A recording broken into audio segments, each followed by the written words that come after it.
Baik, Assalamualaikum warahmatullahi wabarakatuh.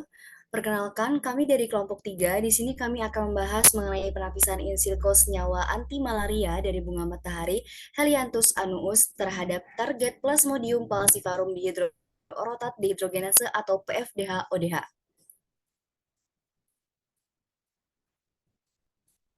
Berikut merupakan anggota kelompok kami dan juga pokok bahasan yang akan kami bahas bersama pada kali ini.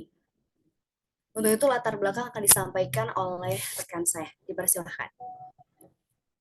Baik, malaria penyakit menular tropis disebabkan oleh parasit Plasmodium falciparum.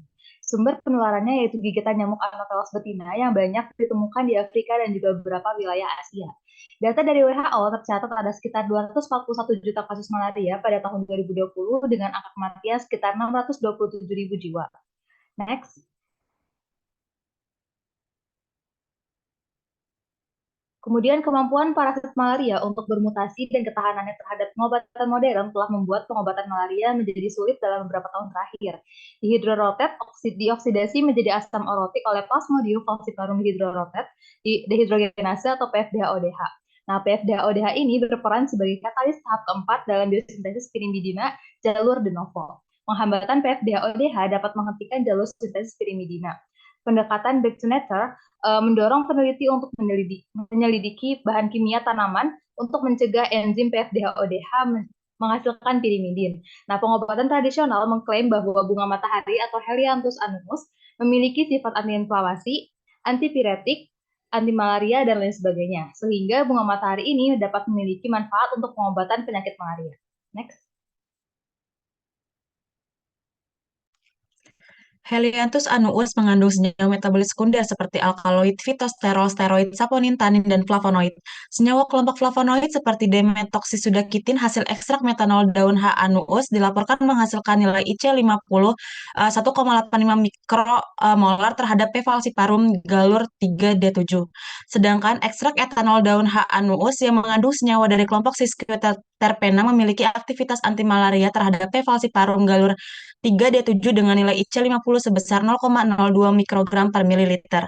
Nilai tersebut dapat dikategorikan memiliki aktivitas yang sangat baik karena memberikan nilai IC50 kurang dari 0,1 mikrogram per mililiter. Metode in silico yang banyak digunakan adalah penambatan molekular karena memiliki beberapa kelebihan seperti menghemat biaya penelitian dan dapat digunakan sebagai bahan evaluasi uji in vivo dan in vitro. Next.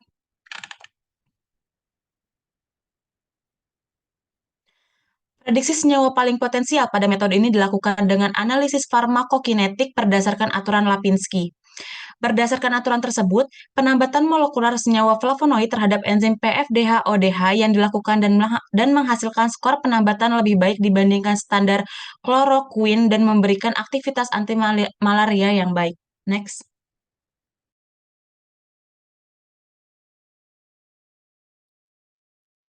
Adapun rumusan masalah pada penelitian ini adalah: 1. Bagaimana interaksi ligan Helianthus anuus sebagai penghambat enzim PFDH-ODH menggunakan simulasi farmakokinetik dan toksisitas.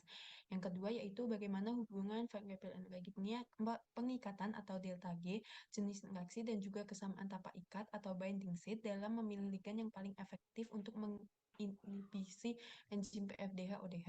Sedangkan manfaat penelitian ini yaitu dapat memberikan informasi mengenai potensi senyawa aktif pada Helianthus anuus sebagai penghambat enzim PFDH-ODH melalui studi in silico. Dan juga penelitian ini juga dianggapkan menjadi informasi pembaharuan secara in vivo ataupun in vitro. Tujuan dari penelitian ini melakukan penampisan virtual dengan teknik simulasi penambatan senyawa pada H. anuus sebagai penghambat enzim PFDH-ODH in silico berdasarkan prediksi farmakokinetik dan toksisitas, dan menganalisis interaksi molekul melalui target dengan memperhatikan perbedaan struktur dan gugus fungsi melalui analisis energi ikat, delta G, jenis interaksi, dan keserupaan situs ikat. Waktu dan tempat penelitian dilakukan secara daring dari Maret hingga Juni 2022. Next.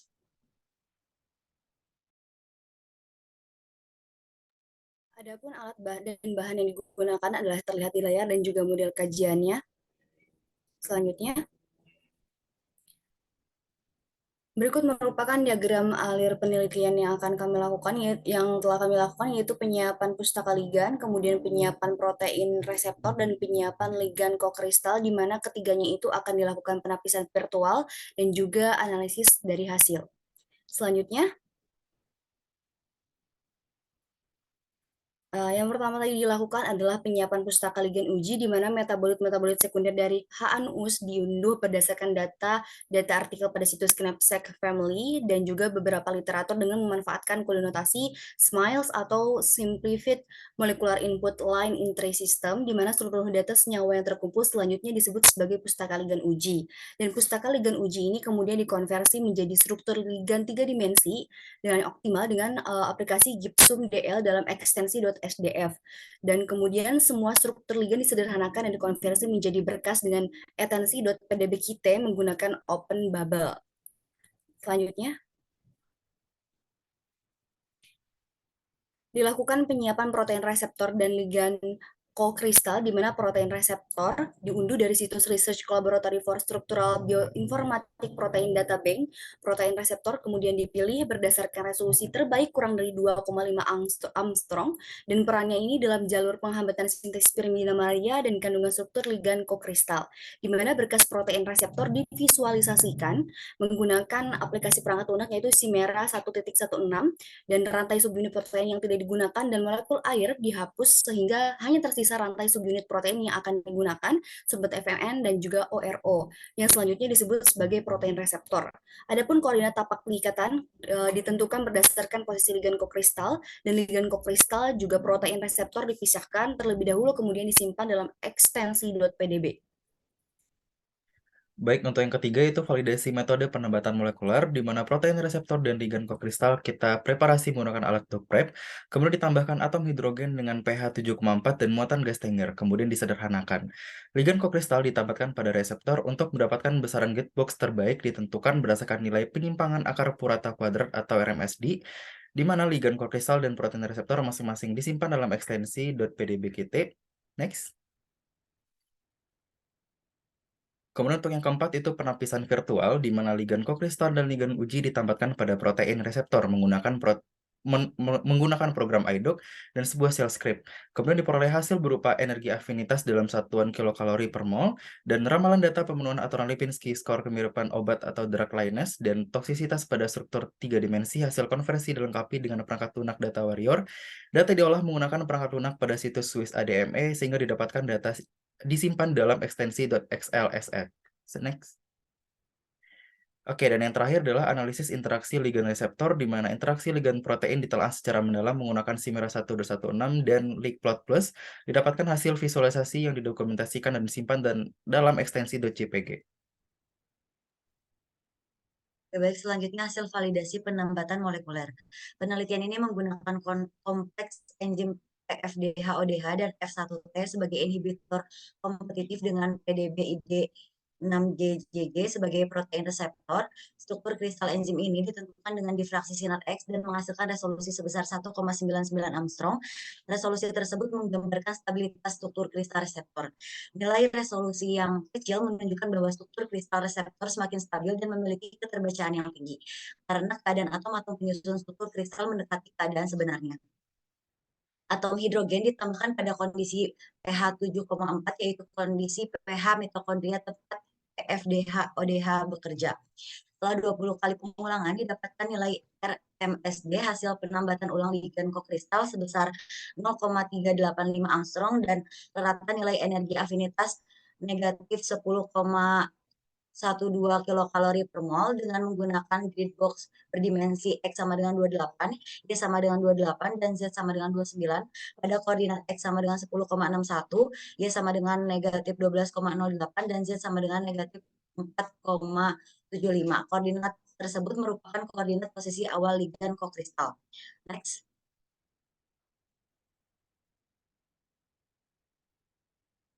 Oke, dari 155 ligan yang diuji didapatkan 11 senyawa hasil penambatan molekuler. Dan di sini terdapat F1T sebagai ligan pembanding atau ligan kontrol. Kemudian ada sorgolakton yang memiliki energi bebas Gibbs paling negatif sebesar negatif 9,31 kilokalori per mol, dan ada dimetoksisudakitin yang memiliki energi bebas Gibbs sebesar negatif 6,19 kilokalori per mol. Next.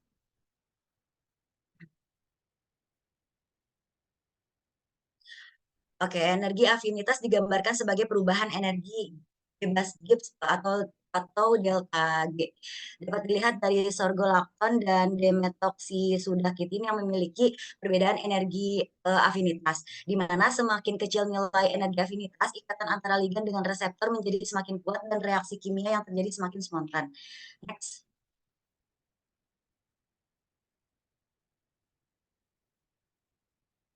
Oke, menariknya, dari 11 senyawa yang dihasilkan, terdapat 4 senyawa yang memiliki nilai afinitas yang tertinggi dalam satu senyawa. Ada sorgolakton, 5-deoksistrigol, sorgomol, dan orobankol. Next.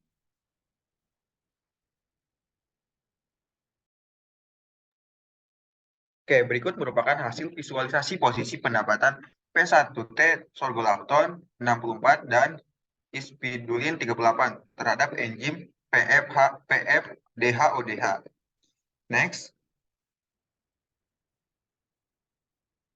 Setelah divisualisasi dua dimensi, interaksi ligan F1T sorgolakton dan hipsidulin dengan residu asam amino dari enzim PFDH-ODH, terdapat perbedaan jumlah residu asam amino yang berinteraksi hidrofobik pada kedua ligan dibandingkan dengan ligan pembanding, berupa keterlibatan residu metionin 536, isoleucin 272, residu asam amino pada posisi ke-601, dan glisin 535 pada penambatan ligan 64, serta residu asam amino leucin 240, glisin 535, dan metionin 536 pada penambatan ligan 38. Selain itu, jumlah ikatan hidrogen yang terbentuk pun berbeda dari ligan pembanding. Ligan 64 tidak membentuk ikatan hidrogen, sedangkan ligan 38 membentuk satu ikatan hidrogen dengan arginin 265. Lingkaran merah menunjukkan keterlibatan residu asam amino yang serupa antara ligan 64, ligan 38, dan ligan pembanding. Oke, next.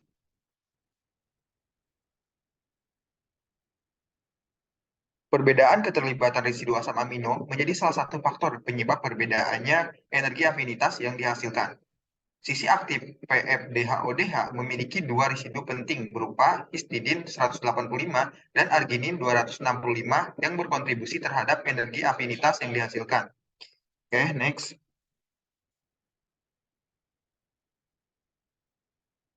Davis dan TG melaporkan bahwa interaksi hidrofobik memiliki peran krusial dalam pengikatan senyawa ke reseptor. Interaksi hidrofobik melibatkan lebih banyak bagian struktur dari senyawa serta asam amino, sehingga jumlah interaksi yang dihasilkan menjadi lebih luas. Hal tersebut memungkinkan perubahan pose yang lebih signifikan yang memengaruhi pengikatan ligan dalam protein reseptor. Dari penjelasan tersebut, dapat diambil garis besar bahwa kemampuan ligan uji dalam menghambat aktivitas enzim PFDH-ODH dapat ditinjau berdasarkan kemiripan residu asam amino yang terlibat pada hasil penambatan ligan uji dengan residu asam amino pada penambatan ligan pembanding. Keberadaan residu asam amino memiliki peranan penting dalam terbentuknya ikatan hasil dari penambatan ligan pada reseptor. Selain itu, jumlah dan panjang ikatan hidrogen yang terbentuk juga dapat dijadikan parameter kekuatan interaksi antara ligan dengan reseptor. Ikatan yang semakin panjang membuat kekuatan dari ikatan antara ligan dan reseptor menjadi semakin lemah. Hal tersebut memungkinkan terjadinya penurunan energi afinitas dari ligan dan reseptor. Oke, next.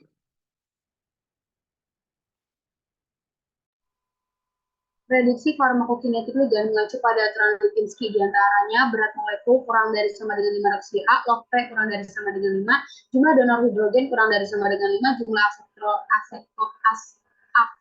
hidrogen kurang dari sama dengan 10, dan nilai refraktivitas molar berada pada rentang 40 sampai 130. Suatu senyawa kimia dikatakan memiliki potensi dapat masuk ke dalam membran sel dan diserap oleh tubuh apabila memenuhi aturan Lipinski. Hasil prediksi farmakokinetik berdasarkan aturan Lipinski ditunjukkan pada tabel yang tertera pada layar. Berdasarkan hasil penelitian, ligan pembanding dan ligan-ligan uji terbaik telah memenuhi seluruh kriteria pada aturan Lipinski. Senyawa yang memiliki potensi sebagai obat oral adalah senyawa yang tidak melanggar lebih dari 2 parameter. Nah, jika dilihat berdasarkan kelima parameter dalam aturan Lipinski, seluruh ligand dapat dikatakan memiliki solubilitas yang baik di dalam tubuh. Next slide.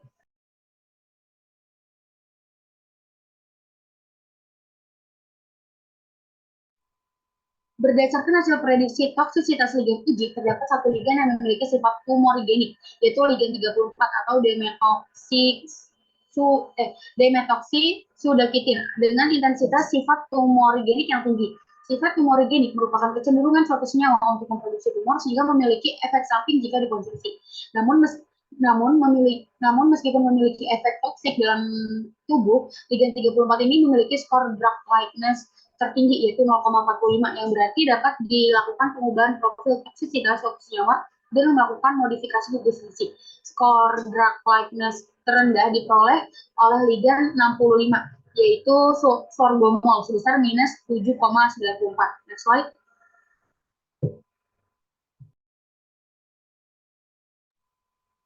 Skor drug likeness didefinisikan sebagai nilai berbagai sifat molekular dan struktur suatu senyawa sehingga senyawa tersebut dapat dikatakan mirip dengan obat komersial. Nilai positif pada skor drug likeness ini menggambarkan bahwa senyawa tersebut mengandung sebagian besar fragmen yang umum ada dalam obat komersial. Next slide.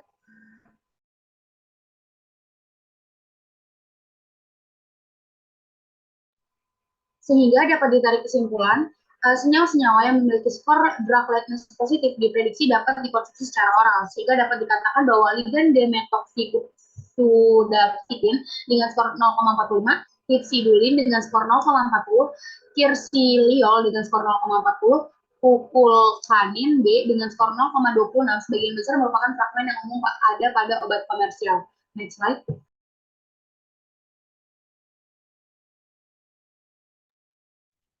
Oleh karena itu, dari penelitian yang telah dilakukan, diperoleh simpulan yaitu penapisan secara in silico senyawa dari Helianthus annuus terhadap enzim PFDH-ODH telah berhasil dilakukan. Sebanyak 11 dari 155 ligand uji ditapis secara virtual berdasarkan energi afinitas dari hasil penambatan, sifat farmakokinetik, prediksi toksisitas, serta aktivitasnya sebagai anti malaria berdasarkan uji in vitro.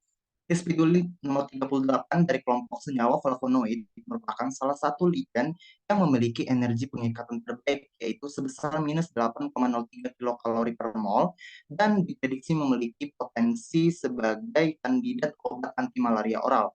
Kemudian rispidolin ini juga memenuhi aturan Lipinski, yaitu berikatan dengan residu asam amino penting serta tidak memiliki efek samping dalam prediksi toksisitas seperti sifat mutagenik, sifat tumorigenik, efek pada sistem reproduksi, efek iritasi, tidak adanya gugus fungsi berbahaya, serta memiliki skor kemiripan obat yang baik. Kemudian ada pun saran yang dapat diberikan pada penelitian ini, yaitu perlu dilakukannya metode komputasi pendukung lainnya seperti penambatan fleksibel dan simulasi dinamika molekuler untuk menunjang hasil penelitian sehingga prediksi menjadi lebih akurat karena memungkinkan untuk mengetahui adanya pergerakan tertambatnya ligand pada reseptor yang bergerak. Kemudian perlu juga dilakukan penelitian yang lebih lanjut terhadap 11 ligand uji hasil penapisan virtual terhadap enzim PFDH-ODH untuk melihat potensinya sebagai obat anti malaria secara in vitro dan in vivo.